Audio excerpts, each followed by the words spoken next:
घोडेगाव येथील हरिचंद्र मंदिराच्या गौरीशंकर हॉल शेजारी एक मृत व्यक्ती आढळला। या मृत व्यक्तीची ओळख पटली असून गावरवाडी येथील उमेश फदाले वय 50 या व्यक्तीचे असून पोस्टमार्टमसाठी बॉडी मंचर येथील उपजिल्हा रुग्णालयात पाठवण्यात आली।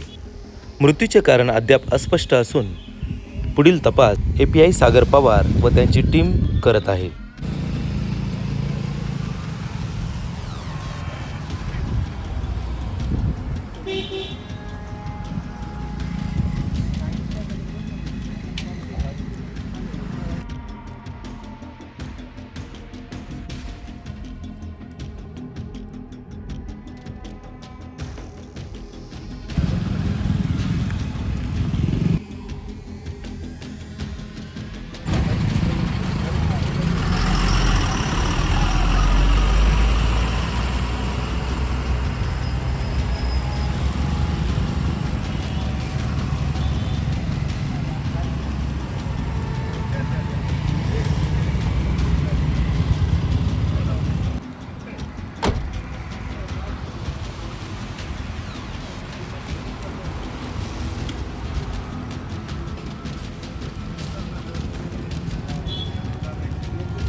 एका खाजगी वाहनाने ही बॉडी सरकारी दवाखान्यात नेण्यात आली। ॲम्ब्युलन्स न आल्यामुळे स्थानिक नागरिकांनी तीव्र याविषयी नाराजी व्यक्त केली पाहायला मिळाली।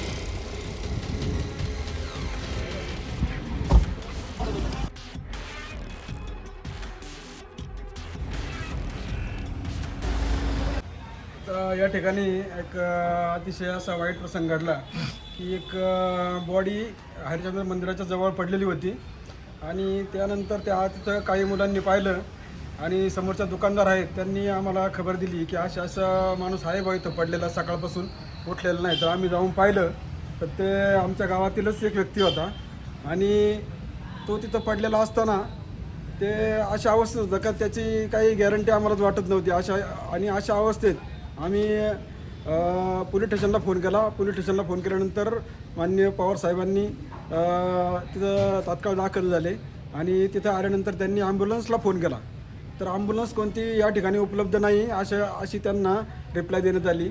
आणि असं असताना मग त्यांनी तातडीनं दुसरी एक प्रायव्हेट इको गाडी बोलवली आणि इको गाडीमधून मग बॉडी इथं सरकारी दवाखान्यामध्ये त्यांनी घेऊन आले। असं असताना इथं नंतर आम्ही इथं ज्यावेळेस सरकारी दवाखान्यात आलो तर इथं पाहिलं तर 3 ॲम्ब्युलन्स इथं उभे आहेत आणि आम्हाला एकही ॲम्ब्युलन्स उपलब्ध नाही। असं जर इथून उत्तर येत असेल तर मग या ठिकाणी ह्या ॲम्ब्युलन्स उभ्या केलेल्या आहेत या काही शोसाठी आहेत का, असा विचार करण्याची गोष्ट आहे।